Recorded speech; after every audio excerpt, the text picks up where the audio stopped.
ऋषिकेश में पत्रकार योगेश डिमरी पर हुए जानलेवा हमले के विरोध में सवाल संगठन के संयोजक रमेश कृष्ण ने तहसील मुख्यालय में धरना दिया तथा आरोपियों के खिलाफ सख्त कार्रवाई करने की मांग की। धरने पर बैठे रमेश कृष्ण ने कहा कि पत्रकार पर हमले के पीछे सफेद पोशों का हाथ है। शराब व्यापारियों ने एक पत्रकार पर हमला कर कई साल पहले हुए उमेश डोभाल हत्याकांड की याद ताजा कर दी है, लेकिन उत्तराखंड में अभिव्यक्ति की स्वतंत्रता को खत्म नहीं होने दिया जाएगा। संविधान तथा लोकतंत्र के सजग प्रहरी के तौर पर पत्रकार कार्य करते रहेंगे। उन्होंने उच्च स्तरीय जांच तथा पीड़ित पत्रकार को मुआवजा देने की मांग को लेकर एक ज्ञापन भी प्रदेश सरकार को भेजा है।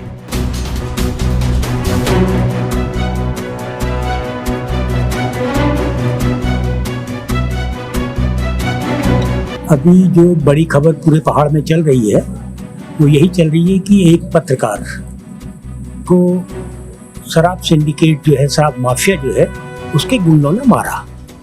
और आश्चर्य कराने वाली बात यह है कि जिस क्षेत्र की ये घटना है वहाँ तो शराब बंद है, ड्राई एरिया है।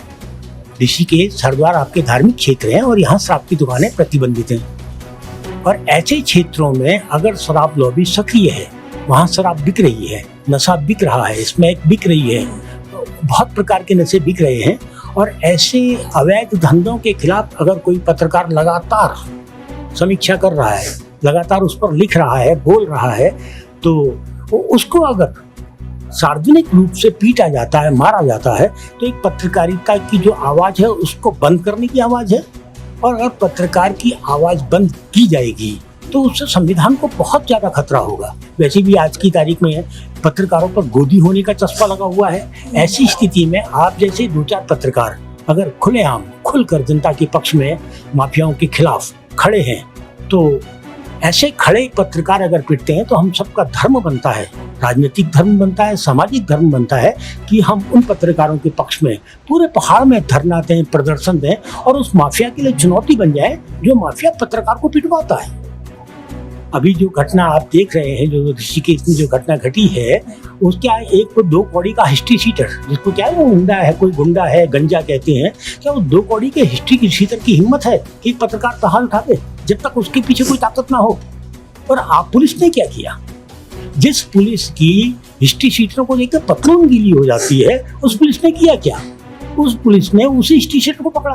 असली मुलजिम जो हिस्ट्री शीटर के पीछे ताकत के रूप में खड़ा है, उस तक तो अब तक हाथ नहीं गया। अभी आपको एक घटना बताएं, अगर घटना को जोड़ते हो, उमेश डोभाल हत्याकांड को क्या आप पत्रकार भूल सकते हो कभी? हमने लड़ाई लड़ी थी, सीबीआई जांच करवाई थी और जीते थे, हम अंत तक जीते थे। और ऐसा ही कुछ अगर देखें तो ऋषिकेश की घटना में दिखता है। एक ऐसा क्षेत्र जो ड्राई एरिया है, धार्मिक क्षेत्र है, ये धर्म के नाम पर वोट मांगने वाली सरकार धार्मिक क्षेत्र में ड्राई एरिया को ड्राई नहीं रख सकती है, तो ये तो सरकार पर सवाल उठते ही हैं। और हमने मांग की है, आपने पूछा कि आपकी हमारी सीधी सी मांग है कि असली मुलजिम को पकड़ा जाए, सिर्फ हिस्ट्री शीटर को नहीं, गुंडे को नहीं, जो सार्वजनिक है वो नहीं, उसके पीछे की ताकतों को ध्वस्त किया जाए। एक दूसरा, क्योंकि पत्रकार निरीह होता है, उसकी कोई सुरक्षा की व्यवस्था नहीं होती है, ऐसे पत्रकार हिम्मत बनाते हैं और इस हिम्मत को सलाम करने के लिए सरकार को चाहिए कि 1 करोड़ का मुआवजा उस पत्रकार को दे जो पीटा गया है सरेआम, जिसकी बेइज्जती हुई है। और किसके लिए बेइज्जती हुई है? वो तो संविधान के पक्ष में काम कर रहा है ना, पत्रकारिता के पक्ष में काम कर रहा है ना।